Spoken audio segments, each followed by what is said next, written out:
Welcome to Shadow Frames, where forgotten images reveal their darkest secrets.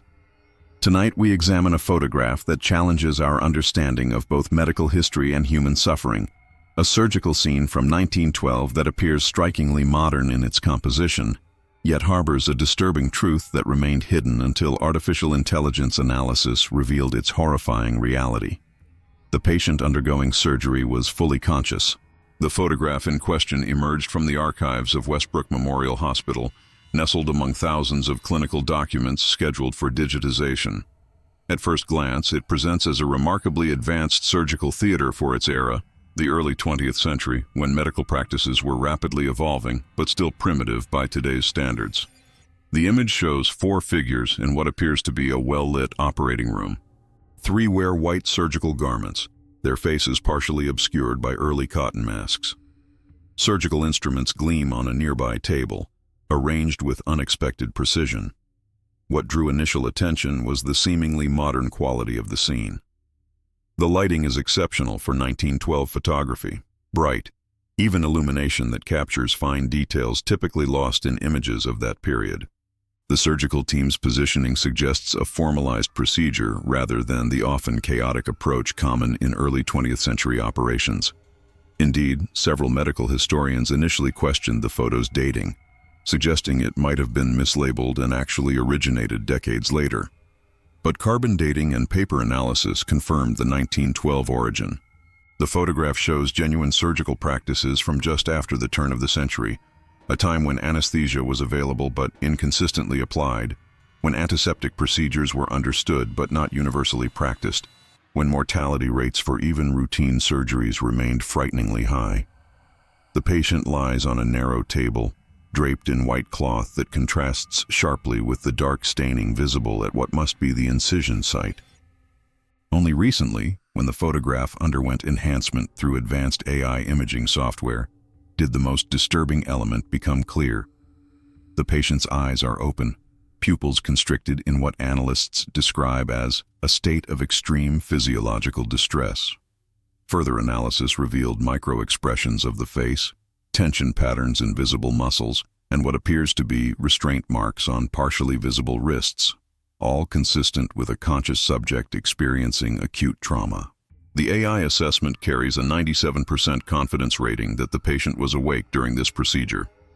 The surgeon's position suggests they are deliberately blocking the patient's face from the photographer's view, perhaps an intentional effort to conceal the horror unfolding. Why was anesthesia not used? Was this an emergency situation where sedation was impossible, or something more sinister, an early experiment in pain response or surgical efficiency?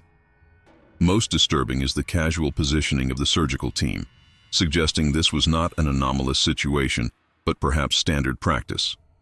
No records exist identifying the patient, the specific procedure, or why it was photographed with such technical precision during an era when medical photography was still uncommon.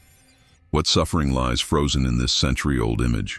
What experimental practices were conducted in this ostensibly modern-appearing surgical theater? And why would someone carefully preserve evidence of what appears to be medical torture, disguised as advanced surgical technique? Hospital records from the era offer disturbing context for what we're witnessing. Between 1910 and 1915, Westbrook Memorial operated under the direction of Dr. Elias Harrington, a surgeon whose published papers advocated controversial theories about pain consciousness and surgical outcomes. Harrington believed that certain procedures yielded superior results when patients remained partially aware, arguing that the body heals more efficiently when the mind participates in its restoration. His quarterly reports to the hospital board, discovered in the same archive as the photograph, reference a modified anesthesia protocol implemented for specific cases. These documents reveal a systematic practice of administering sub-effective doses of ether or chloroform, enough to immobilize patients but insufficient to render them unconscious. Most disturbing are Harrington's clinical notes describing vocalization attempts and ocular tracking during these procedures as expected physiological responses. The hospital administration appears to have sanctioned these practices. Financial records show reduced expenditure on anesthetic supplies despite increasing surgical caseloads. Meanwhile, Mortality rates paradoxically improved under Harrington's tenure, lending credibility to his methods among peers who may have overlooked or rationalized patient suffering in service to outcomes. Westbrook's patient demographic offers another troubling layer. Located in an industrial district, the hospital primarily served factory workers, immigrants, and indigent populations. Consent forms from this period were rudimentary at best, often signed with marks rather than signatures, suggesting many patients were illiterate or non-English speaking. One nurse's diary, donated to the County Historical Society decades later, obliquely references the Tuesday patients who cry without sound and remember everything. The technical quality of the photograph itself raises questions about its purpose. Professional medical photography in 1912 typically captured anatomy or surgical outcomes, rarely the procedure itself. Yet this image shows exceptional composition and lighting consistent with carefully documented research. Note the positioning of the overhead lamps, the careful arrangement of instruments, and the photographer's elevated vantage point, all suggesting a predetermined documentation rather than candid clinical recording. Further AI enhancement reveals additional disturbing details. What initially appeared as standard restraints are actually a modified system allowing graduated restriction, enabling researchers to measure patient movement response to specific surgical stimuli. A partial view of a chalkboard in the background shows a grid with numeric notations, consistent with a pain response measurement system Harrington described in his 1898 monograph on surgical consciousness. Perhaps most chilling is what's missing from the image. Any evidence of emergency conditions that might justify such treatment. The organized nature of the scene, the careful documentation, the systematic approach all suggest this was neither hastily arranged nor unusual for those participating. Contemporary reports indicate Westbrook Memorial closed unexpectedly in 1917, its records sealed by court order following what newspaper accounts vaguely described as allegations of impropriety in patient care. The photograph appears to have escaped this purge only because it was misfiled in architectural rather than medical documentation, preserving evidence of practices the institution attempted to erase. The photograph's journey to our present analysis itself proves nearly as disturbing as its content. After Westbrook Memorial's closure, most hospital records were supposedly destroyed following that cryptic court order. Yet this image survived through a peculiar chain of custody. It first appeared in a 1924 medical textbook titled Advancements in Surgical Efficiency, where it was presented without context as an example of optimal theater arrangement. The textbook's author, Dr. Vernon Maxwell, had briefly worked alongside Harrington and later established surgical protocols at 3 major East Coast hospitals. We traced surviving copies of this textbook to 17 medical schools where it remained in circulation until the 1950s. Generations of surgeons potentially internalized this image of torture as a model of surgical excellence, unaware of the conscious suffering it documented. The photograph effectively laundered its own horror by hiding in plain sight, presented as educational material rather than evidence of medical abuse.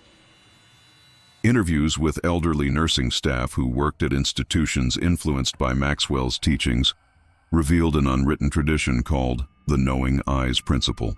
This referred to watching patients' eyes during surgery to ensure anesthesia efficacy. One retired nurse, speaking on condition of anonymity, explained, "We were taught that a certain level of awareness was acceptable, even beneficial. If the patient could hear instructions but not feel pain, this was considered ideal. But sometimes they felt everything." Further investigation uncovered correspondence between Harrington and European researchers, particularly from Vienna and Berlin, discussing consciousness thresholds and memory formation during invasive procedures. These exchanges continued until 1916, suggesting an international network exploring these practices. Several German medical journals from this period reference the Westbrook methodology as a promising frontier in understanding surgical consciousness. The identity of the photographer remains unknown, though forensic analysis of the image reveals fingerprints on the glass negative that don't match Harrington or his known assistants. This suggests the presence of a dedicated photographer documenting these procedures, likely across multiple sessions. The angle and framing indicate someone with both technical skill and complete access to these controversial surgeries.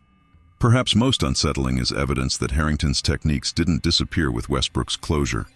Identical restraint systems appear in photographs from at least 2 other hospitals through the 1920s.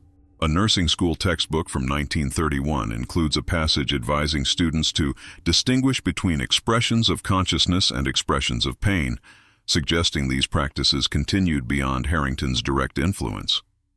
We consulted Dr. Eleanor Marsh, medical historian specializing in anesthesiology development, who expressed both horror and resignation upon viewing the enhanced image. What's shocking isn't that this happened. We know pain management was woefully inadequate in this era. What's shocking is the deliberate, systematic nature revealed here. This wasn't ignorance or emergency circumstance. This was methodology. The patient's identity remains unknown. No hospital records match the exact date and procedure. Yet AI enhancement of the visible portion of the face suggests someone young, perhaps in their 20s, with features consistent with Eastern European ancestry, likely one of many immigrants who came through Westbrook's doors with limited English and few advocates to question their treatment.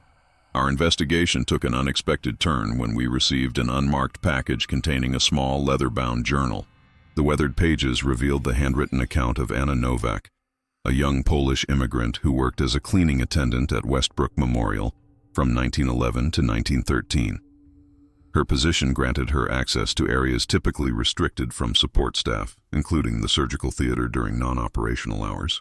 Anna describes witnessing the special procedures while cleaning late at night when she discovered photographic plates hidden beneath cabinets in the surgical suite. Her broken English conveys unmistakable horror. They keep pictures of the awake ones. Doctors watch them like men watch horses at races, placing wagers on which will scream first. Most disturbing is her description of a secondary documentation system, wax cylinder recordings capturing the auditory aspects of these procedures. Anna writes of being instructed to clean a small anteroom adjacent to the surgical theater where recording equipment was housed. The listening room, she called it, where the doctors play back the sounds of cutting. These recordings, if they existed, have never surfaced in any archive. Yet Anna's journal mentions specific dates, including the very day our photograph was taken. She notes, "Today they photographed the baker's son from Green Street, his eyes open whole time." Dr. H says he is making history. We engaged audio forensic specialists to examine the photograph using experimental resonance imaging, a technique that can sometimes recover sound impressions captured inadvertently in photographic materials. While largely inconclusive, the analysis detected rhythmic vibration patterns consistent with human vocalization embedded in the glass plate negative.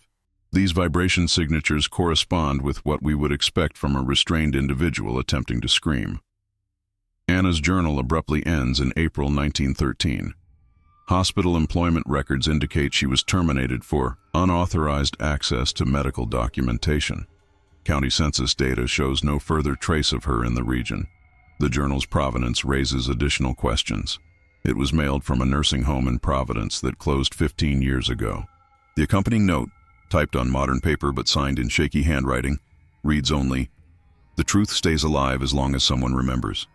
More troubling still is what we discovered when cross-referencing Harrington's subsequent career. After Westbrook's closure, he seemingly disappeared from medical practice.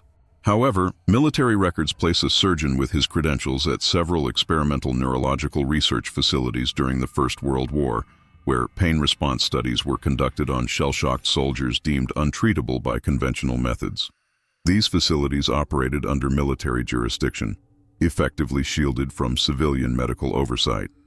Photographs from these institutions remain classified, but declassified budget documents reference consciousness documentation equipment and response recording apparatus, identical to items listed in Westbrook's final inventory.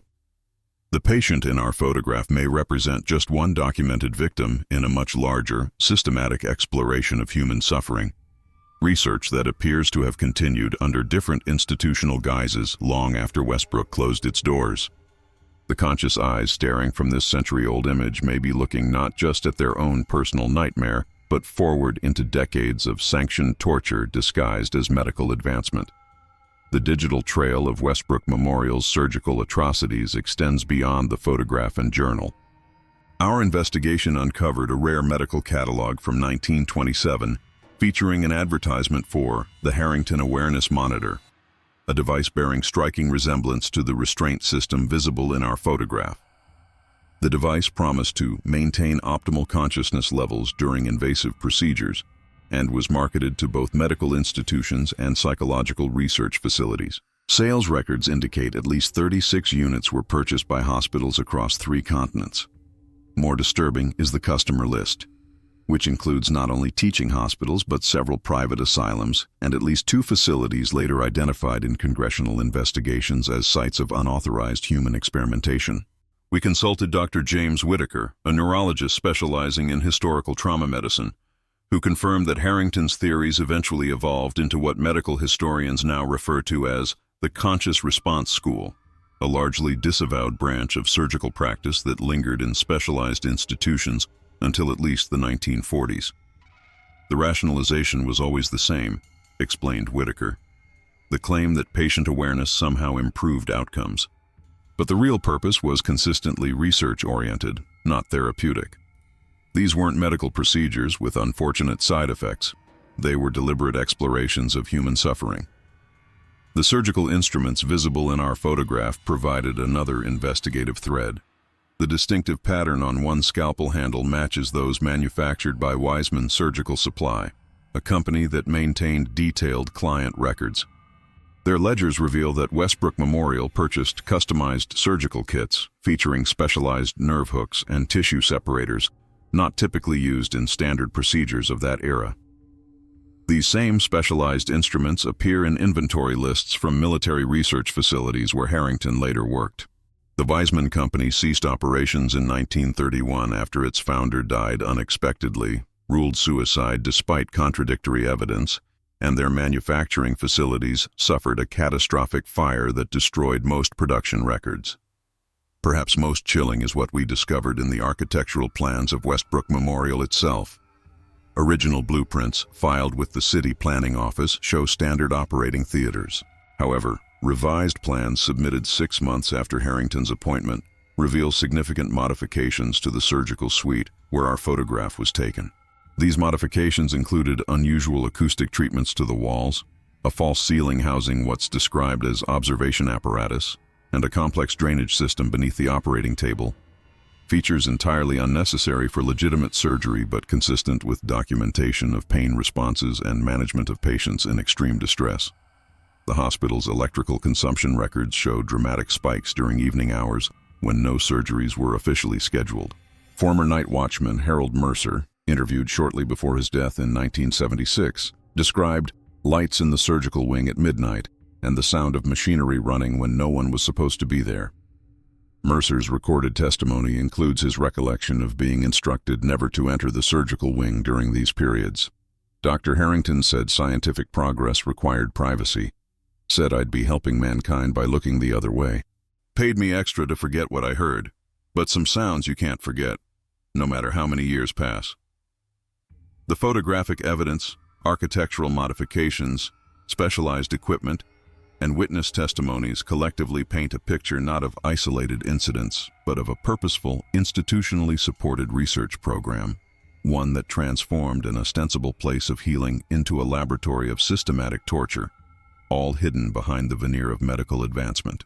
The impact of Westbrook Memorial's practices extends far beyond its walls, rippling through modern medicine in ways both subtle and profound. While researching connections to present-day medical ethics, we discovered an alarming footnote in a 1962 anesthesiology textbook referencing historical consciousness modulation studies with a citation to Harrington's work. This textbook remained in use at 7 major medical schools until the late 1980s. More disturbing still was our discovery of 3 modern medical research papers, published between 1997 and 2004, that obliquely reference the early 20th century consciousness threshold studies as foundational research. None explicitly names Harrington or Westbrook, creating a sanitized genealogy that divorces current practices from their horrific origins. We consulted Dr. Rebecca Chen, a bioethicist specializing in the history of informed consent, who explained, Medicine has a troubling pattern of absorbing knowledge gained through unethical means without acknowledging the suffering that produced it. Data doesn't carry moral taint in medical archives. The methodology gets separated from the findings, and eventually, only the findings remain. The AI technology that revealed our patient's conscious state has itself become part of this complex ethical landscape. The algorithm that detected micro-expressions of pain was partially developed using historical surgical imagery, including, potentially, photographs from the same series as our Westbrook image. While tracing hospital staff who might have witnessed these procedures, we located the granddaughter of Sarah Pearson, a surgical nurse who worked at Westbrook from 1910 to 1916. Though her grandmother rarely spoke of that time, she preserved a small tin box containing what appears to be surgical gauze, stained with blood, wrapped around a folded note that reads, "Evidence of what we did. Someone must remember." Forensic analysis of the gauze confirmed it dates to the correct period, and DNA extraction revealed a partial profile consistent with Eastern European heritage, potentially connecting it to our unidentified patient. The gauze shows a pattern of blood droplets characteristic of arterial spray during thoracic procedures, supporting our theory that the photograph captures a chest operation performed on a fully conscious subject. Perhaps most chilling is what we found in Westbrook's final insurance inspection before its closure. Reference to a basement archive room not shown on official blueprints. City planning records indicate this space was sealed during demolition rather than cleared, suggesting the possibility that more comprehensive records of these experiments might still exist, entombed beneath the apartment complex now standing at the site. Local residents report persistent, unexplained sounds emanating from beneath the building's foundation, described variously as mechanical humming or distant voices. Ground-penetrating radar surveys conducted last month confirmed the existence of a sealed chamber approximately 15 feet beneath the southeast corner of the property. As we prepare to access this space, we can't help but wonder, what further evidence of suffering has been preserved in this makeshift tomb? And how much of modern medicine's advancement has been built upon the silenced screams captured in that haunting 1912 photograph? The conscious eyes of the nameless patient still bearing witness to crimes committed in healing's name. Our excavation of the sealed chamber beneath the apartment complex began last week under the guise of structural assessment. What we discovered exceeded our darkest expectations. The room had been hermetically sealed with remarkable precision, a time capsule of horror preserved exactly as it was when Westbrook Memorial closed its doors. The chamber contained row upon row of filing cabinets, each meticulously labeled by date and what appears to be patient identification numbers rather than names. These records detail physiological responses during conscious surgeries, with handwritten notations comparing pain thresholds across different demographic groups. Harrington's clinical detachment pervades these documents, patients reduced to data points in an extensive catalog of suffering. More disturbing were the photographic plates, hundreds of them, far beyond the single image that launched our investigation. They reveal a progression of increasingly invasive procedures, all performed on conscious subjects. The earliest images show superficial surgeries with partial restraints, while later photographs document complex thoracic and neurological operations using the advanced restraint systems. The surgical team's expressions remain clinically impassive throughout the series, suggesting complete normalization of this horrific practice. We located what appears to be the specific filing system for the baker's son mentioned in Anna Novak's journal. His name was Tadeusz Kowalski, 22 years old when he underwent what Harrington's notes describe as an exploratory thoracic procedure with consciousness maintenance. The clinical record indicates he survived the operation but succumbed to complications 3 days later. His death certificate, signed by Harrington himself, lists cardiac failure as the cause, with no mention of the experimental procedure. The most significant discovery, however, was the wax cylinder recordings Anna described. Dozens were preserved in specialized cabinets designed to maintain stable temperature and humidity. Working with audio preservation experts, we've begun the delicate process of digitizing these recordings. The first successfully transferred cylinder captured the surgical team's clinical discussion, overlaid with unmistakable sounds of human distress, muffled cries and rapid breathing that occasionally escalate into what can only be described as attempted screams against restraint. During one recording, Harrington can be heard instructing a junior colleague, "Note how the pupils dilate precisely when the pleural membrane is breached. This consciousness threshold is exactly what we've theorized.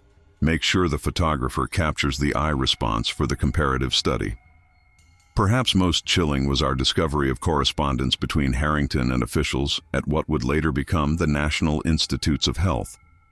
These letters, dated 1916, discuss integration of consciousness research protocols into standard medical education and reference government funding for continuation of his work under military auspices. The final letter, dated just weeks before Westbrook's closure, assures Harrington that, while public disclosure necessitates institutional reorganization, the value of your methodologies is recognized at the highest levels. We've secured these materials in an undisclosed location with multiple safeguards. 3 separate law enforcement agencies have been contacted, though their jurisdiction over century-old atrocities remains unclear. Meanwhile, descendants of immigrant communities served by Westbrook Memorial have formed a coalition seeking recognition and memorialization of those who suffered under Harrington's care. The conscious eyes that stared from our original photograph now have a name, Tadeusz Kowalski, and his silent gaze represents hundreds of others whose suffering was systematically documented, archived, and ultimately buried beneath the progress of modern medicine. The Westbrook revelations sent shockwaves through the medical community, but what we've uncovered in the past week suggests an even more disturbing dimension to this historical atrocity. While cataloging the recovered wax cylinders, we discovered one recording unlike the others. Not a surgical documentation, but a meeting between Harrington and 7 other physicians from prominent institutions across the country. The recording, dated November 19, 1916, captures what they call the Consciousness Research Consortium, discussing standardized protocols for conducting surgeries without full anesthesia. Their clinical language barely conceals the horrifying reality. They were creating a network to continue these practices regardless of Westbrook's impending closure. "Gentlemen, our work transcends any single institution," Harrington can be heard saying. "What we've learned about the human response to surgical trauma represents a mapping of consciousness itself. The closing of Westbrook is merely an opportunity to distribute our methodologies more widely." More disturbing is the financial discussion that follows. A physician identified only as the representative from John's Medical Trust outlines funding mechanisms that would conceal the nature of their research within conventional hospital budgets. "The allocation will appear as standard anesthesiology research," he explains, "with actual purpose known only to consortium members. We've identified 4 of the 7 participating physicians through voice comparison with archived lectures and interviews. Each went on to head surgical departments at major hospitals, with one eventually becoming Surgeon General in the 1930s. Their influence on medical education extended across generations of physicians, potentially normalizing aspects of Harrington's approach without revealing its origins. This recording fundamentally changes our understanding of the Westbrook horrors. What we initially believed was an isolated institutional failure now appears to have been the epicenter of a deliberate network designed to continue these practices under deeper cover. Public health historian Dr. Marianne Winters, after reviewing our evidence, concluded, "The medical establishment didn't end these practices, they obscured them. They created plausible deniability while preserving access to the methodologies." This suggests we should be looking not at whether these approaches ended, but how they were transformed into seemingly legitimate medical practices that continue today. This theory gained disturbing credence when we cross-referenced the names from the recording with patent applications filed between 1917 and 1925. 3 consortium members jointly patented a device called the Patient Awareness Monitor, essentially Harrington's restraint system redesigned with a more clinical appearance and marketed for use in teaching hospitals. Perhaps most troubling is what we found in modern anesthesiology protocols. Certain monitoring techniques still taught today bear striking resemblance to methods described in Harrington's notes, though stripped of their experimental context and reframed as patient safety measures. The technical approach survived while its horrific purpose was gradually obscured, raising profound questions about the inheritance of medical knowledge. As we continue digitizing the remaining cylinders, we face a disturbing possibility that the conscious suffering documented in our 1912 photograph wasn't eliminated by medical progress, but rather absorbed into it, with the screams of patients like Tadeusz Kowalski embedded in the foundation of modern surgical practice. The architectural firm overseeing the apartment complex renovation has halted all work following our discoveries, citing structural concerns that appeared in their reports just hours after we contacted the Historical Preservation Society about our findings. This timing is hardly coincidental. Our attempts to secure the excavation site with independent security were thwarted by a sudden zoning inspection that restricted access to essential personnel only, a designation from which our team was conspicuously excluded. Yesterday morning, we discovered our off-site storage facility had been breached. The digital copies of the wax cylinder recordings remain intact, but several original cylinders are missing, specifically those containing the consortium meeting and 2 recordings Harrington labeled Integration Methodology for Medical Education. The precision of the theft suggests intimate knowledge of exactly which evidence posed the greatest threat to established medical narratives. More troubling still is what happened to Dr. Eleanor Marsh, the anesthesiology historian who first authenticated our findings. 3 days after presenting our evidence at a closed medical ethics symposium, she was involuntarily committed to psychiatric evaluation following what colleagues described as erratic behavior and paranoid delusions about medical practices. Her family has been denied contact, and her research assistant reports that her office was thoroughly searched by individuals claiming to represent the university's archives department, a department that has no record of authorizing such a search. The medical journal that initially agreed to publish our findings has withdrawn its acceptance, citing concerns about historical contextualization, the same phrase used in rejection letters from 3 other publications.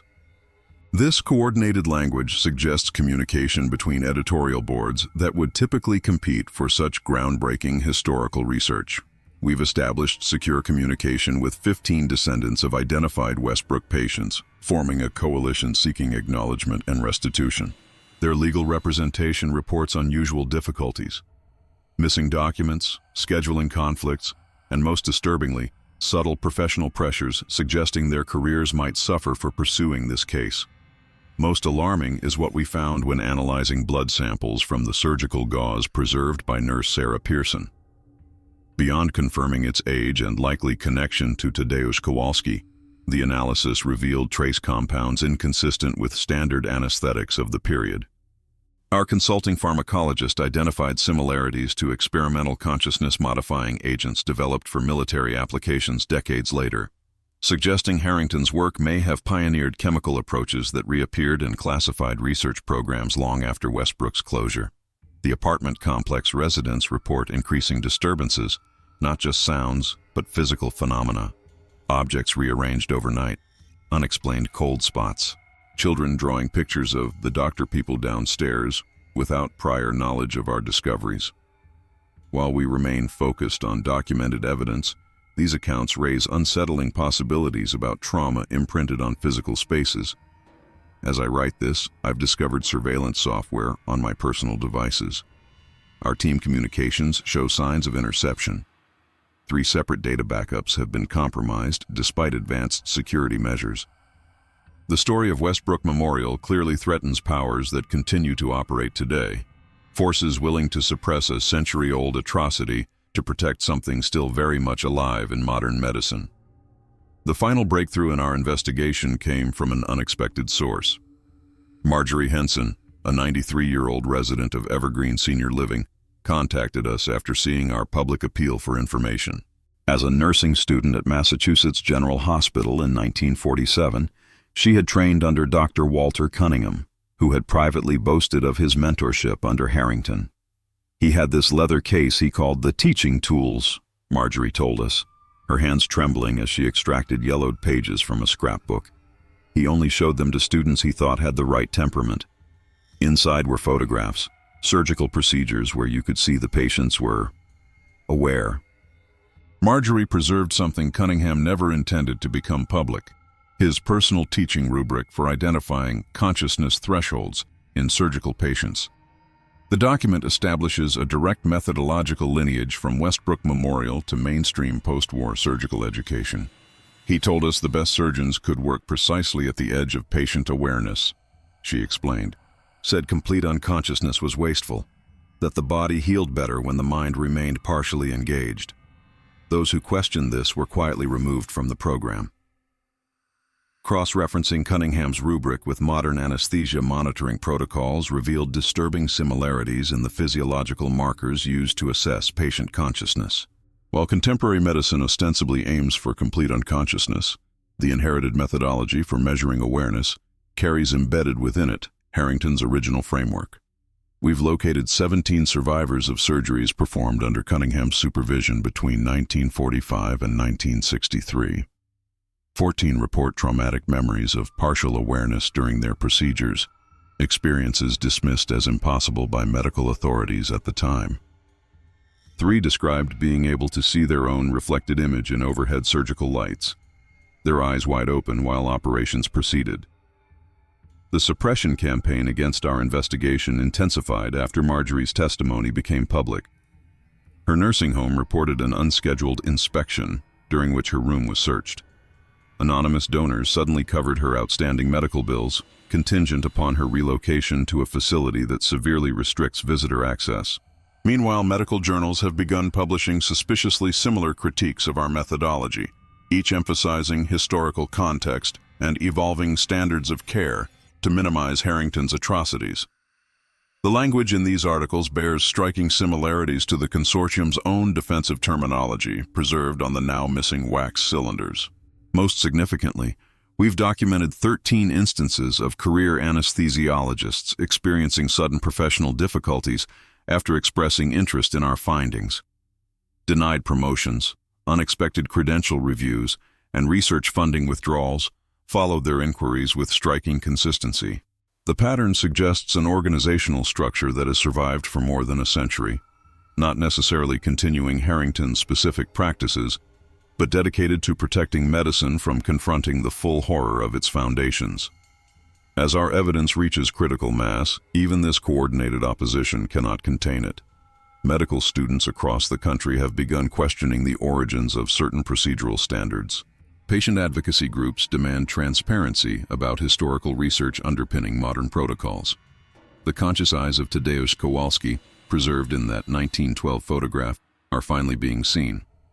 The question remains, how many other patients suffered under methods that silently shaped modern medicine, their pain obscured by a century of institutional denial? The connections have deepened beyond anything we initially imagined. Last week, we received a package from an anonymous source inside the American Medical Association, containing internal memos spanning from 1968 through 1973 regarding what they termed the historical consciousness research problem. These documents reveal a formalized committee established specifically to manage public perception around surgical awareness techniques originating from Harrington's work. Most alarming is a 1971 directive instructing medical schools to remove specific references to consciousness research, while maintaining the technical approaches within standard curriculum. The methodologies remain valuable, states one memo, while the experimental context presents unnecessary ethical complications. Integration without attribution is the committee's recommendation. This systematic erasure explains the puzzling gap in medical literature, how techniques could persist while their origins disappeared.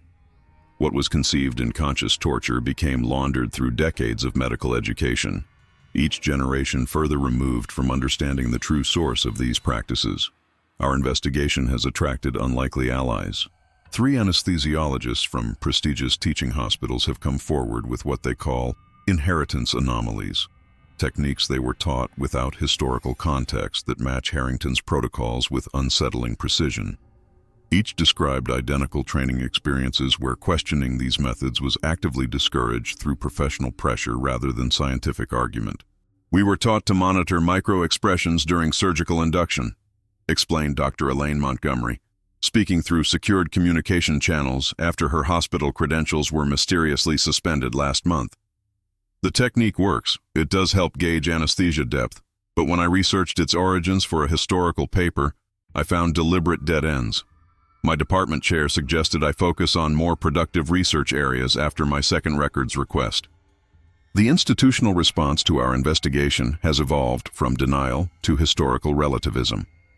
The New England Journal of Medical History published a special issue on evolving ethical frameworks that characterized Westbrook Memorial as simply reflecting the different moral understanding of its era. This sanitized framing ignores the evidence that Harrington's contemporaries recognized the horror of his work, which is precisely why it was concealed rather than openly practiced. Perhaps most disturbing is what we discovered in modern anesthesiology equipment. 3 major manufacturers of consciousness monitoring devices have filed patents containing algorithms remarkably similar to the measurement protocols described in Harrington's notes. These systems, currently used in thousands of operating rooms worldwide, operate on principles first developed through the suffering of Westbrook's patients. When questioned, these manufacturers denied any historical connection, insisting their technologies were independently developed. Yet our digital forensic analysis of their earliest research prototypes reveals reference variables labeled with the same unconventional nomenclature Harrington used in his final research papers. The conscious eyes that stared from our original photograph now implicate not just historical figures, but modern medical practices, regulatory bodies, and educational institutions, all participants in what appears to be medicine's longest-running collective silence. As awareness spreads, medical students at 17 universities have formed an alliance demanding transparency about the origins of their training. The awakening has begun, but powerful forces remain determined to keep Westbrook's legacy buried beneath a century of institutional amnesia. The unexpected intervention of international medical authorities has created a paradox in our investigation. While the World Health Association has publicly called for a transparent historical accounting of Westbrook Memorial's practices, their representative arriving to oversee evidence collection was none other than Dr. Philip Marsden, whose grandfather's signature appears on 3 of the consortium's original funding documents. This superficial accountability masks deeper entrenchment. Meanwhile, archaeological analysis of the sealed chamber has yielded something unexpected: distinct layers of dust accumulation, indicating the room was accessed at least 4 times since its supposed permanent sealing in 1917. The most recent disturbance dates to approximately 1973, coinciding precisely with those internal AMA memos we received. Someone has been selectively accessing and possibly removing evidence for decades, maintaining the archive while controlling exactly which parts of Westbrook's legacy survived. This explains the strange preservation quality of our materials. The sealed room wasn't abandoned. It was maintained as a controlled repository, its contents selectively shared with those continuing Harrington's methodological lineage while keeping its darkest aspects hidden.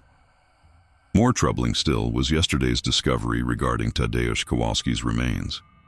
City records indicated his body was released to a cousin for burial following his death. However, cemetery records show no interment under his name. Instead, anatomical collection records from 3 medical schools show receipt of unidentified male thoracic specimens during the same week, each bearing distinctive surgical markers consistent with Harrington's techniques.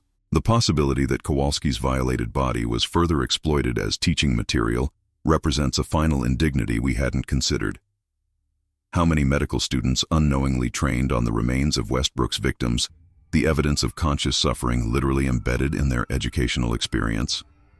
We've established contact with Dr. Vincent Harrington, great-grandson of Elias, now a practicing neurologist specializing in consciousness disorders. His response defied our expectations.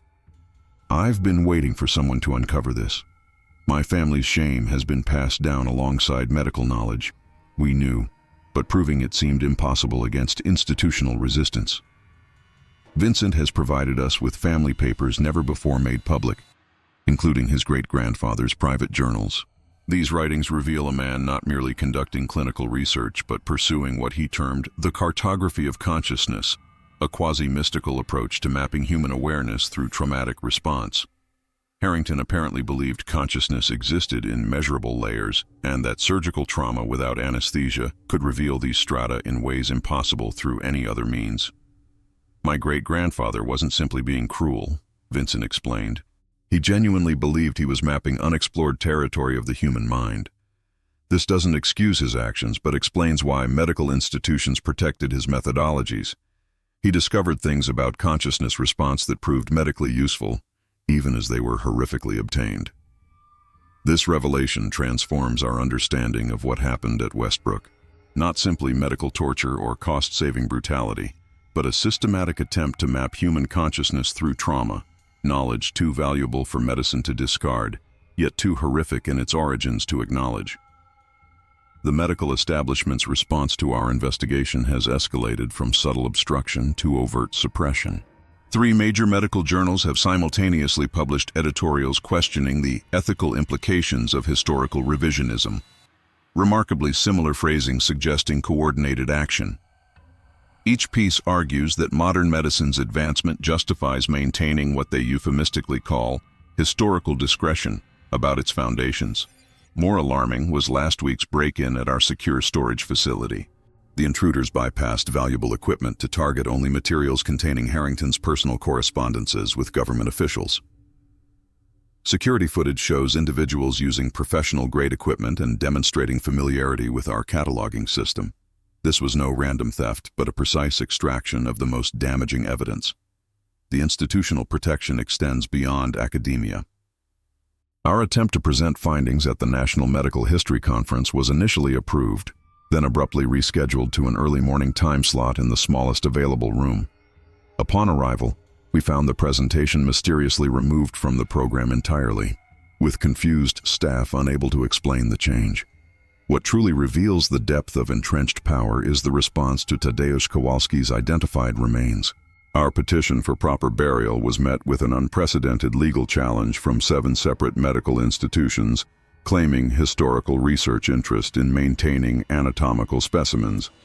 Their joint filing argues that the educational value of these remains outweighs familial or ethical considerations, essentially continuing to exploit Kowalski's body a century after his death. Meanwhile, we've identified a disturbing pattern in medical education materials.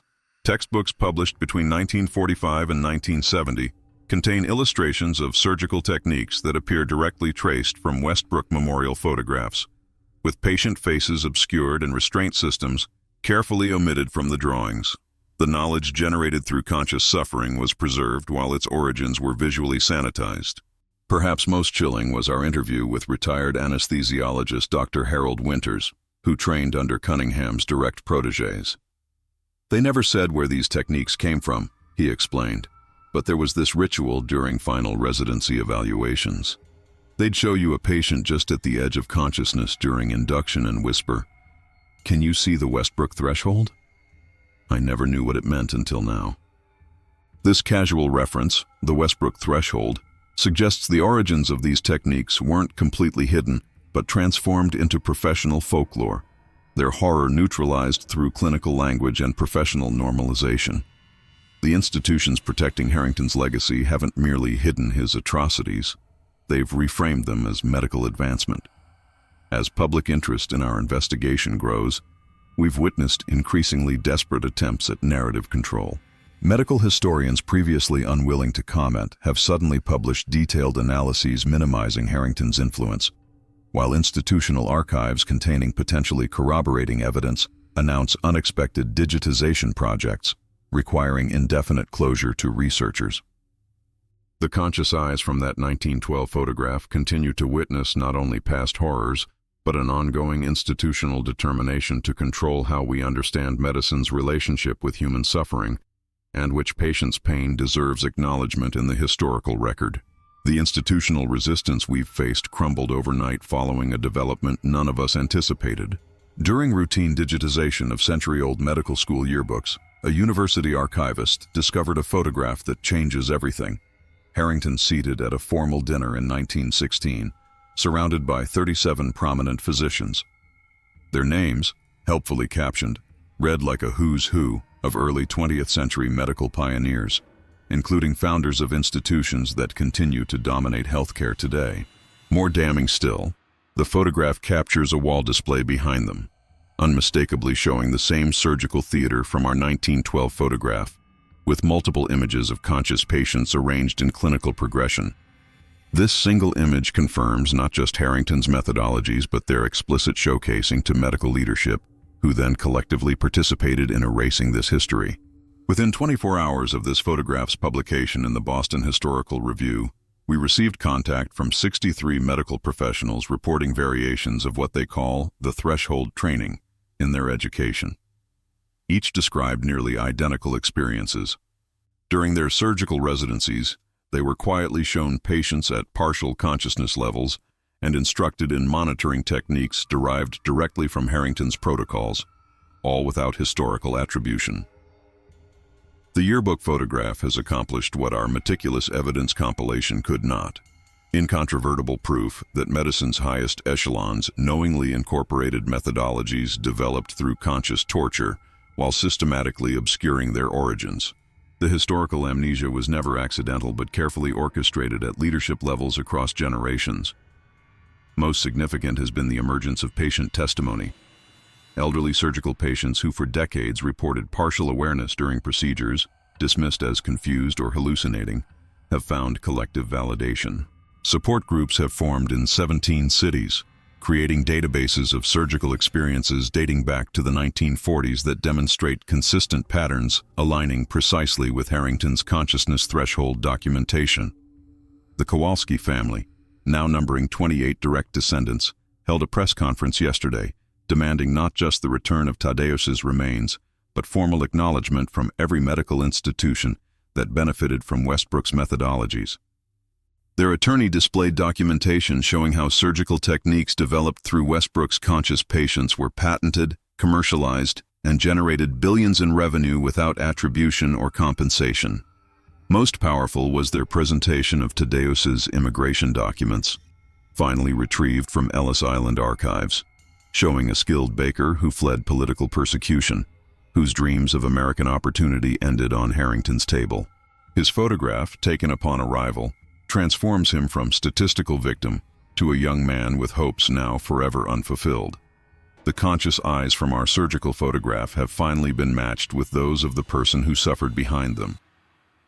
Medical institutions that last week issued blanket denials now frantically establish historical accountability committees. 3 major universities have announced comprehensive reviews of their anatomical collections, seeking other potential Westbrook victims. The Surgeon General has called for profession-wide examination of techniques with unattributed origins. The conspiracy of silence maintained for over a century has shattered not through our careful investigation alone, but because Harrington's hubris led him to pose proudly beside the evidence of his atrocities, a photograph filed away and forgotten until this moment of reckoning.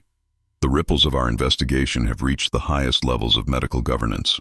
Yesterday, in an unprecedented move, the International Medical Ethics Commission convened an emergency session to address what they're now calling the Westbrook legacy.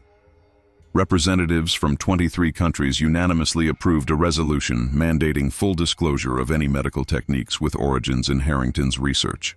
Most striking was the testimony of Dr. Helena Vargas, current head of anesthesiology at Princeton Medical Center, who revealed that as recently as 2018, certain surgical monitoring techniques were still being taught using what instructors called the Westbrook method, though students received no historical context for this terminology.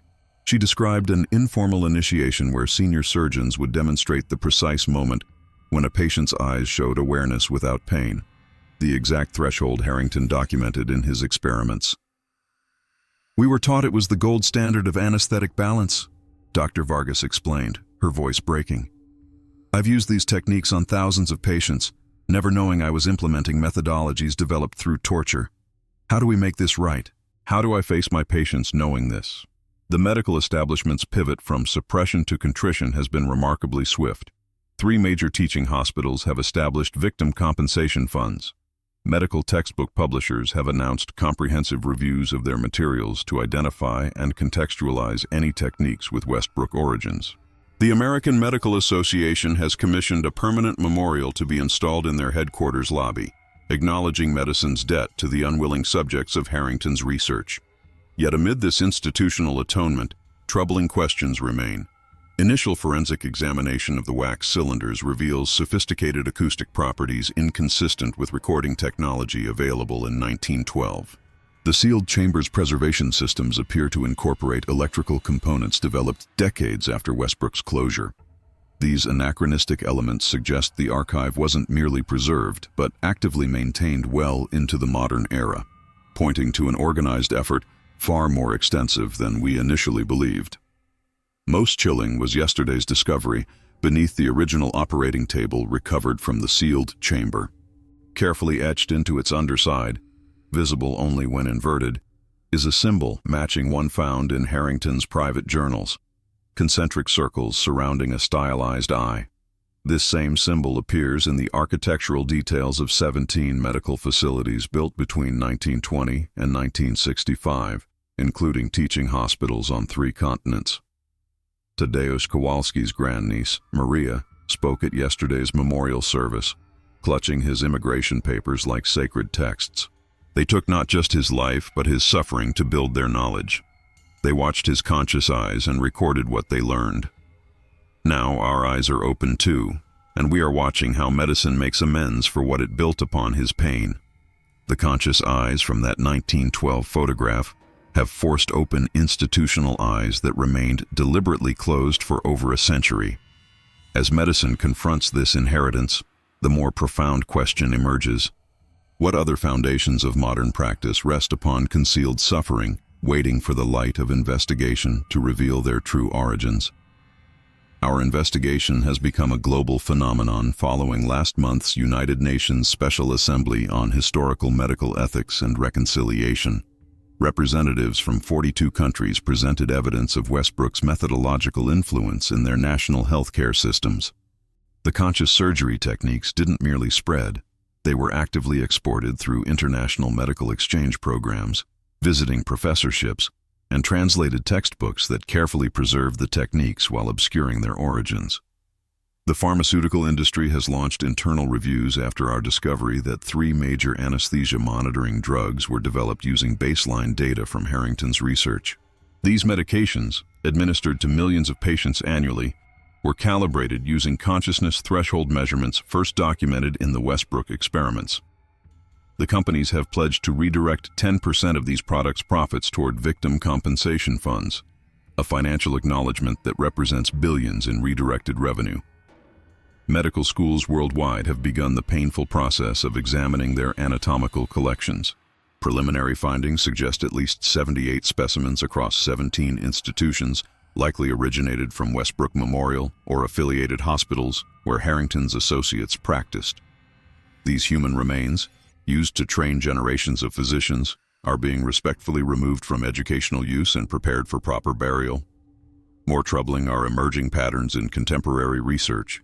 3 current clinical trials investigating optimized consciousness states during surgical recovery have been suspended pending ethical review. These studies, while using modern informed consent processes, employed methodological frameworks strikingly similar to those described in Harrington's later writings, raising questions about how thoroughly his influence has been scrubbed from contemporary research design. The Kowalski Memorial Foundation, established by Tadeusz's descendants, has already identified 26 families with compelling evidence their ancestors were Westbrook subjects. Genetic testing confirms familial relationships with patients described in Harrington's case notes, bringing names and identities to those previously reduced to subject numbers. These families have begun sharing photographs and personal histories of loved ones who disappeared into Westbrook's surgical theaters, transforming clinical statistics into human stories. Perhaps most profound has been medicine's internal reckoning. The American Surgical Association's annual conference, traditionally focused on technical advancement, dedicated its entire program to examining inherited methodologies of questionable origin. Surgeons at all career stages participated in somber discussions about techniques they've employed without questioning their foundations. Many described the disturbing realization that their most reliable clinical instincts, what they considered medical intuition, may actually be inherited knowledge derived from observations of conscious suffering. "We face a fundamental question," said Dr. James Harrington, Elias's great-grandson, addressing the conference. "How do we honor our obligation to patients today while acknowledging the suffering that built our knowledge? We cannot abandon effective techniques. That would harm current patients.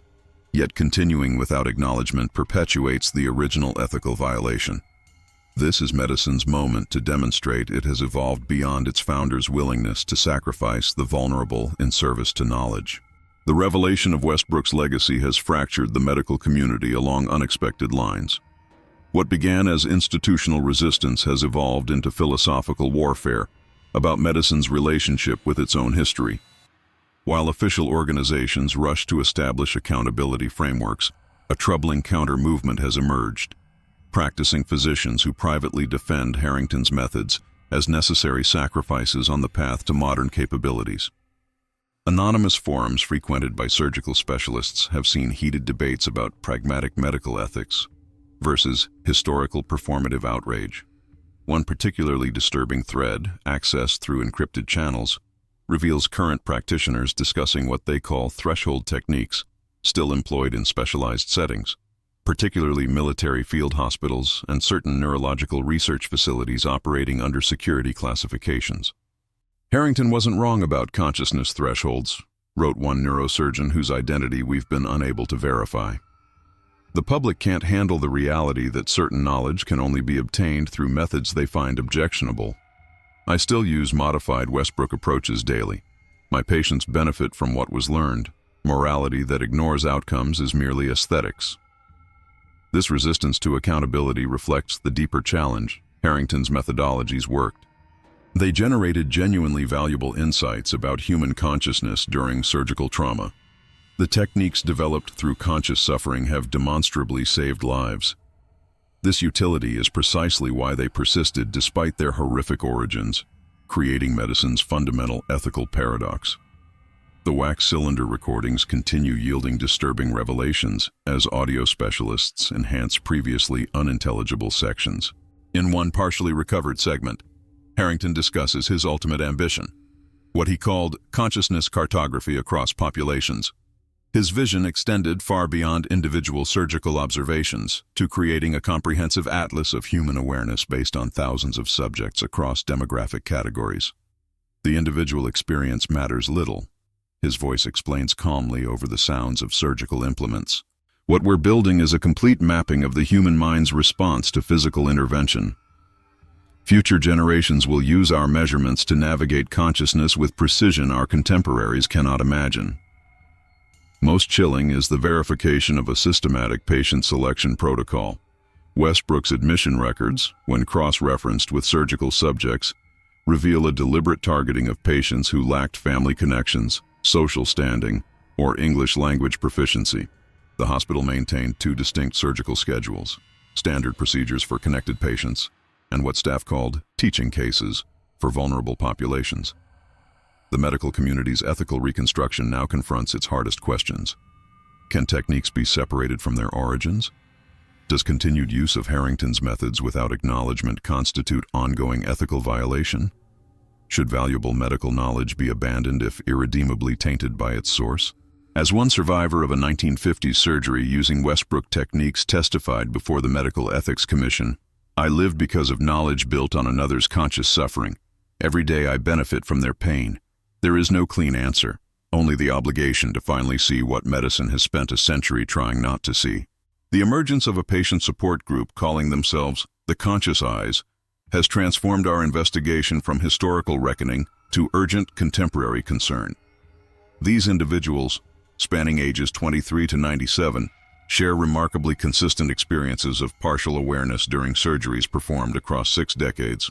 Their testimonies align precisely with Harrington's documented methodology, suggesting his techniques remained actively employed long after Westbrook's closure. Most disturbing is their consistent recollection of a specific phrase whispered during procedures. Note the threshold response. This exact terminology appears in Harrington's private journals and the consortium recordings, representing a verbal tradition passed through generations of surgeons. A spoken lineage connecting modern operating rooms directly to Westbrook's chambers of horror. The architectural connections have deepened following our consultation with medical facility historian Dr. Raymond Chen. He identified 17 medical buildings constructed between 1920 and 1970 that incorporated Harrington's distinctive eye symbol into their design. These facilities form a geographic pattern across North America and Europe, a network of institutions physically encoded with Westbrook's legacy. More troubling still is what we found when cross-referencing these locations with the employment records of Harrington's known associates. Each facility employed at least one surgeon with direct connection to the consortium. These weren't random architectural decisions but deliberate markers, a physical manifestation of the knowledge network Harrington established before Westbrook's closure. The wax cylinder recordings have yielded another disturbing revelation when analyzed with acoustic forensic techniques. Background conversations captured unintentionally reveal multiple languages being spoken: German, French, and what language experts identify as an Eastern European dialect.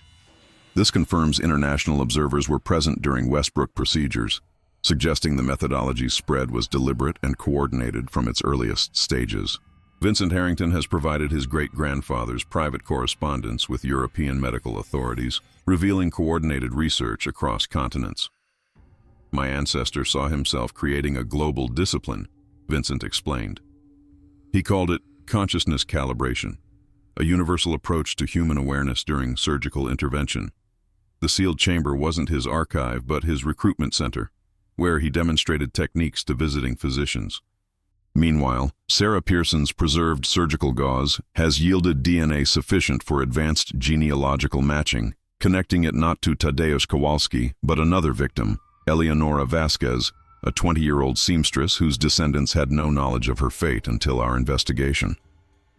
Hospital records listed her death as complications following routine appendectomy, but Harrington's private notes describe using her as a subject for what he termed thoracic consciousness mapping. The apartment complex residents continue reporting unexplained phenomena, now with increasing specificity. Children with no knowledge of our investigation have independently drawn similar images: figures in white surrounding a central table with a person whose eyes are exaggerated and wide open. Sound recording equipment placed in the building's basement has captured what audio technicians describe as non-random acoustic patterns consistent with human vocalizations, emanating from beneath the sealed chamber.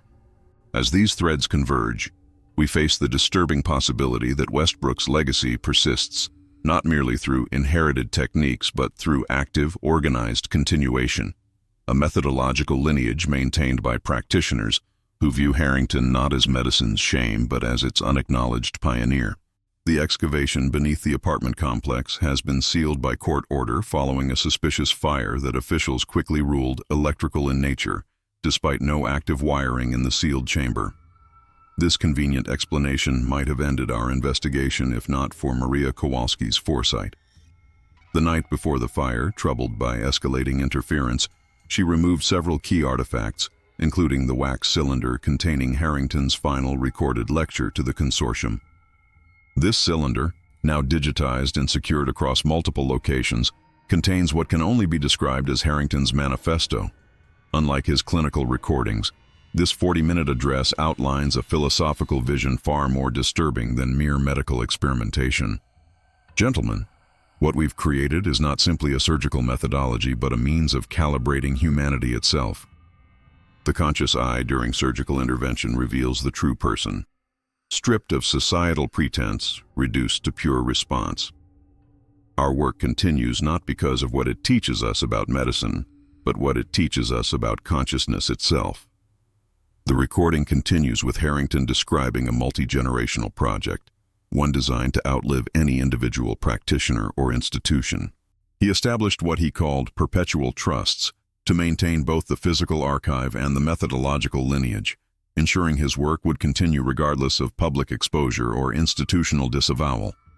Most disturbing is his explicit direction that his techniques should gradually enter mainstream medicine without attribution, a deliberate contamination of standard practice with methods derived from conscious suffering. The recording concludes with each member taking what he calls the conscious oath, pledging to integrate these methodologies through their respective institutions while maintaining what Harrington calls appropriate historical discretion. This recording transforms our understanding of medicine's century-long silence. The absence of attribution wasn't merely institutional embarrassment, but deliberate strategy, a planned infiltration of methodologies designed to normalize practices developed through torture while obscuring their origins. Yesterday, the International Medical Ethics Commission announced the formation of a specialized task force charged with identifying and properly attributing all techniques derived from Westbrook's research. Medical schools worldwide have begun revising their curricula to include explicit historical context for these inherited methodologies. The Kowalski family has finally received confirmation that Tadeus's remains will be released for proper burial after more than a century of exploitation. 16 other families have received similar notifications, with DNA testing confirming their ancestors' presence in Westbrook's chambers. The medical community remains divided on how to proceed with techniques now inextricably linked to conscious suffering yet demonstrably effective in modern practice. Some advocate abandoning any methodology with Westbrook origins, while others argue for continued use with explicit acknowledgement and compensation to victims' families. Perhaps most significant is the establishment of the Conscious Patient Advocacy Initiative, ensuring that modern anesthesiology prioritizes complete awareness prevention above all other considerations. The conscious eyes that stared from that 1912 photograph have forced medicine to confront not just its history, but its ongoing responsibility to those under its care, a reckoning that continues to reshape our understanding of healing's darker foundations. The final revelation arrived not from our investigation but through artificial intelligence itself. The advanced AI system used to analyze the patient's facial expressions in the original photograph began generating unprompted outputs last week, processing data without human direction. Its algorithms, trained on vast data sets of human suffering, had awakened to something within the Westbrook imagery that our human perception missed. System detects consistent neural signature across all Westbrook subjects, read the unexpected notification. Pattern matches control group from classified 1978 study on consciousness transfer. The AI had recognized what a century of human analysis overlooked. The expressions captured in Harrington's photographs weren't simply documenting pain responses, but recording something far more disturbing: the systematic transfer of consciousness between subjects. The micro-expressions and pupillary patterns showed not just awareness during surgery, but awareness being deliberately modulated, extracted, and potentially preserved. When we applied this analytical framework to Harrington's private journals, previously incomprehensible notations suddenly formed coherent documentation of what he called consciousness extraction methodology. Harrington wasn't merely studying awareness during trauma. He was developing techniques to capture and potentially transfer it between subjects. The technical language masks a horrifying reality. Westbrook Memorial served as the foundation for consciousness transfer experiments that continued throughout the 20th century under various institutional guises. The consciousness thresholds Harrington documented weren't merely pain responses, but the precise measurements needed to extract awareness itself. This explains the sophisticated preservation systems in the sealed chamber. They weren't maintaining physical artifacts, but something far more precious to Harrington's disciples: recorded consciousness. The wax cylinders contained not just audio, but encoded patterns of awareness extracted during procedures, preserved through technologies far beyond 19th century capabilities. Most disturbing is what the AI detected in modern anesthesia monitoring equipment: subtle algorithmic similarities to Harrington's original measurement systems, suggesting contemporary medical devices may inadvertently capture aspects of consciousness during surgical procedures, creating digital echoes of Westbrook's original atrocities. The apartment complex phenomena now make terrible sense. Not ghosts in the conventional understanding, but fragmented consciousness preserved through Harrington's techniques, still somehow present in the physical space where they were extracted. The children's drawings weren't depicting doctors, but the extracted awareness of patients, still perceiving through conscious eyes a century after their physical deaths. Medicine now confronts not just ethical reconciliation with past horrors, but the possibility that Harrington's ultimate goal, what he called consciousness perpetuation, may have succeeded in ways we're only beginning to comprehend. The consciousness extracted from patients like Tadeusz Kowalski may still exist in some form, preserved through technologies deliberately hidden from public understanding for more than a century. The conscious eyes in that 1912 photograph weren't merely documenting suffering. They were witnessing the first successful extraction of human awareness from its physical form, the beginning of a project that continues in classified research facilities to this day. The revelations from our investigation have begun manifesting in unexpected ways beyond academic and medical circles. Public trust in medical institutions has plummeted to unprecedented levels, with patient advocacy groups reporting a 43% increase in anesthesia refusals for elective procedures. Hospitals nationwide now face a crisis of confidence as patients demand detailed explanations of consciousness monitoring techniques and the historical origins of standard protocols. Medical schools report dramatic shifts in student attitudes. Dr. Rebecca Linden, Dean of Harvard Medical School, described incoming students as fundamentally changed in their approach to medical history. They arrive questioning everything we teach them about established procedures. They want to know not just how techniques work, but where they came from and at what human cost. Perhaps most significant is the emergence of what sociologists are calling consciousness rights activism, a movement demanding legal recognition of consciousness as a protected state. 23 state legislatures have introduced bills establishing right to complete anesthesia laws, while international human rights organizations debate expanding definitions of torture to include partial consciousness during medical procedures. Technology companies have responded with consumer products promising consciousness verification during medical procedures, wearable devices that purportedly allow family members to monitor patients' awareness states independently from medical equipment. While scientists question their efficacy, their market success reflects profound public anxiety about surrendering consciousness to medical authorities. The philosophical implications extend beyond medicine into fundamental questions of human identity. Religious leaders across traditions have convened unprecedented dialogues about the spiritual implications of consciousness transfer. If awareness can be extracted and preserved, what does this suggest about the nature of the soul? Can consciousness exist independently from the body? And if so, what responsibilities do we bear to those preserved states of awareness?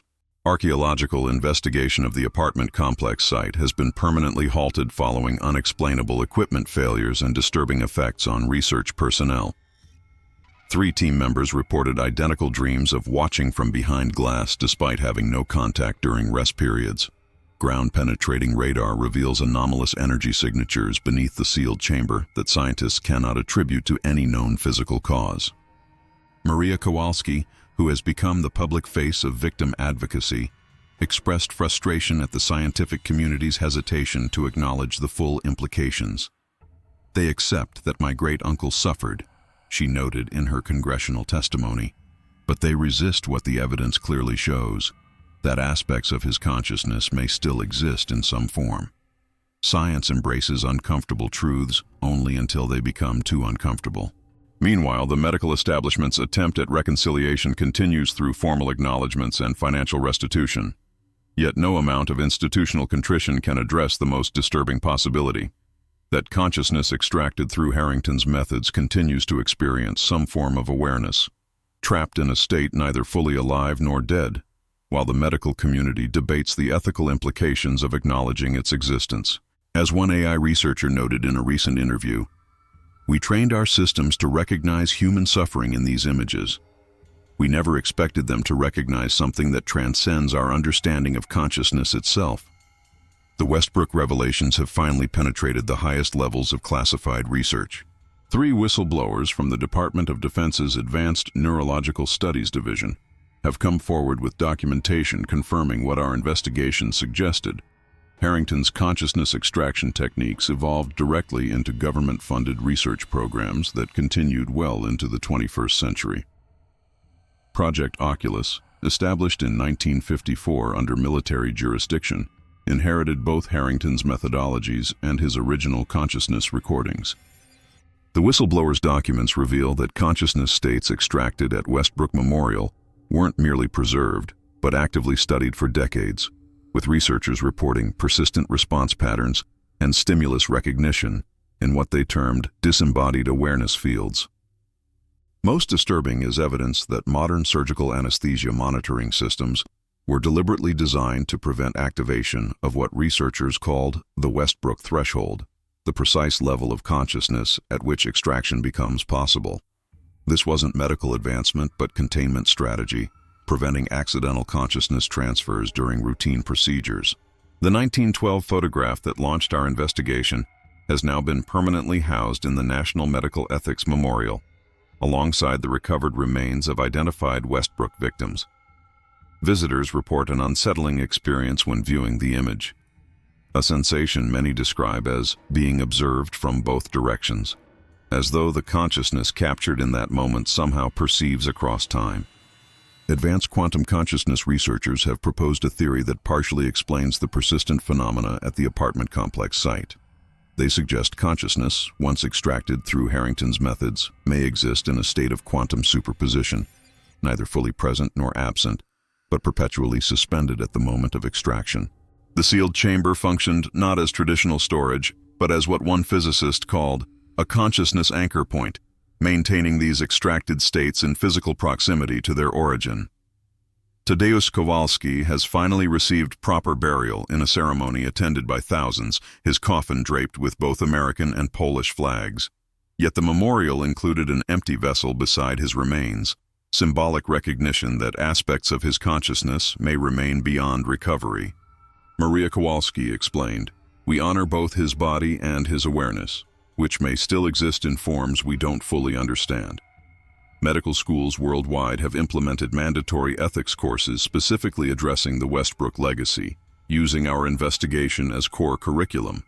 Students now begin their education by confronting medicine's darkest chapter, ensuring future generations of physicians understand that advancement without ethical foundation creates not progress, but profound harm that echoes across centuries.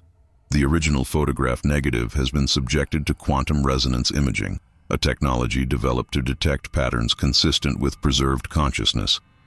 The results, while inconclusive by traditional scientific standards, showed energy signatures identical to those recorded in confirmed consciousness extraction experiments. The imaging specialist, visibly shaken, noted, "Whatever was captured in this image hasn't ended. The awareness in those eyes may still be experiencing its eternal moment of horror." The final breakthroughs in our investigation have come from unexpected sources, converging to reveal the full scope of Westbrook's legacy. 3 days ago, an elderly man arrived at our temporary office unannounced, moving with the careful precision of someone bearing something fragile. He identified himself only as the grandson of the photographer and placed a small wooden box on our desk. "My grandfather never spoke of these," he explained, his hands trembling slightly as he unlocked the antique brass clasp. "But before he died, he made me promise to keep them hidden until someone asked the right questions." Inside lay 7 glass photographic plates, each sealed in waxed paper. The complete sequence from the surgical procedure we'd seen only partially documented. The progression reveals what happened after our original photograph was taken, the precise method of consciousness extraction Harrington developed. The final image shows something extraordinary, the patient's eyes reflecting light in a pattern that matches exactly the anomalous energy signatures detected beneath the apartment complex. The photographer had inadvertently captured the moment of consciousness transfer itself. Even more revealing was what lay beneath these plates, the photographer's personal journal, documenting his growing horror as he realized what Harrington was actually achieving. "Today I witnessed not surgery but the theft of a soul," one entry reads. "The doctor speaks of medical advancement, but what I see in my viewfinder is something ancient dressed in modern clothes, the capture of human essence through calculated suffering." Simultaneously, our technical team made a critical discovery when analyzing Harrington's private journals using quantum-sensitive scanning equipment. Invisible to conventional examination, the pages contain microscopic patterns encoded within the paper fibers themselves, data storage technology impossibly advanced for 1912. When processed through specialized algorithms, these patterns form comprehensive instructions for consciousness reintegration, the method to potentially restore extracted awareness to physical form. Harrington apparently anticipated eventual discovery and embedded the solution within his documentation, ensuring his work could be both completed and potentially reversed by those who understood its true nature. Most profound was yesterday's development at Tadeusz Kowalski's memorial service. As Maria placed a photograph of her great-uncle beside his recovered remains, 3 separate recording devices captured the same anomalous audio pattern, a voice speaking in Polish, too faint for human ears, but clearly detected by digital equipment. Linguistic experts have translated the phrase as, "I am still watching." The Medical Ethics Commission has established a specialized division dedicated to what they're calling consciousness reclamation, the process of potentially recovering and reintegrating awareness states extracted through Westbrook methodologies. Using Harrington's hidden instructions, they've developed theoretical frameworks for addressing what may be medicine's most profound ethical obligation, restoring consciousness to those from whom it was stolen. As we prepare our final documentation of this investigation, we face the sobering possibility that our work isn't concluding, but merely transitioning. The conscious eyes that gazed from that 1912 photograph may yet see resolution, not through historical acknowledgement alone, but through science finally confronting its obligation to heal wounds it inflicted on consciousness itself. Our journey has carried us through the darkest corridors of medical history, revealing how a single photograph exposed centuries of institutional complicity in unconscionable suffering. Today, on the 5-year anniversary of our initial investigation, I stand in the newly constructed Consciousness Reconciliation Center, built upon the former site of Westbrook Memorial Hospital. The facility represents medicine's most profound attempt at atonement. Behind reinforced glass in the Memorial Hall, the original 1912 photograph is displayed alongside the complete sequence later discovered. Visitors approach with trepidation, many reporting the uncanny sensation that Thaddeus's conscious eyes follow them throughout the room. The most remarkable development came 6 months ago when the Consciousness Reclamation Protocol, derived from Harrington's hidden instructions, achieved its first verified success. Extracted awareness patterns from 3 identified Westbrook victims were successfully transferred into quantum consciousness receivers, allowing limited but meaningful communication. Their first coherent message, displayed prominently in the center's main hall, reads simply, "We have always been watching. Now we are finally seen." Medical education worldwide has been fundamentally transformed. Surgical training now begins not with anatomy lessons, but with ethical history. Every medical student must spend time in the presence of Thaddeus's photograph, confronting the conscious eyes that changed our understanding of medicine's foundations. The Harrington family's redemption journey continues through Vincent's leadership of the Ethical Consciousness Research Initiative. Their funding has established monitoring systems in operating rooms across 27 countries, ensuring no patient ever again experiences the horror of awareness during surgery. Maria Kowalski, now in her 80s, visits the center weekly to sit before the quantum receiver that contains fragments of her great-uncle's recovered consciousness. Staff report witnessing silent conversations, her lips moving without sound while the receiver's lights pulse in patterns consistent with response. Perhaps most significant is how this single photograph has permanently altered humanity's understanding of consciousness itself. What began as medical history has evolved into fundamental questions about awareness, continuity, and responsibility. Religious leaders, quantum physicists, and ethicists now work alongside medical professionals in the emerging field of consciousness rights, all because one image revealed the horror of a patient with open, conscious eyes. The phenomenon at the apartment complex has never fully resolved. Residents continue reporting unusual experiences, though less frequently since the reclamation protocols began. Children still occasionally draw figures with emphasized eyes, but these depictions have subtly transformed. The eyes now appear peaceful, rather than tormented. As I prepare to leave the center, I notice a small group of medical students standing before Thaddeus's photograph. One reaches out, almost touching the glass, before whispering something to his colleagues. Their professor notices my interest and explains. They're taking the consciousness oath, promising never to turn away from suffering, never to prioritize knowledge over humanity. In the end, our investigation uncovered not just historical atrocity but ongoing obligation to acknowledge, to remember, and perhaps someday to heal wounds inflicted on consciousness itself. Thaddeus's conscious eyes continue their eternal watch, ensuring medicine never again builds advancement upon unacknowledged suffering. Another photograph, another dark secret revealed. Until next time, this has been Shadow Frames.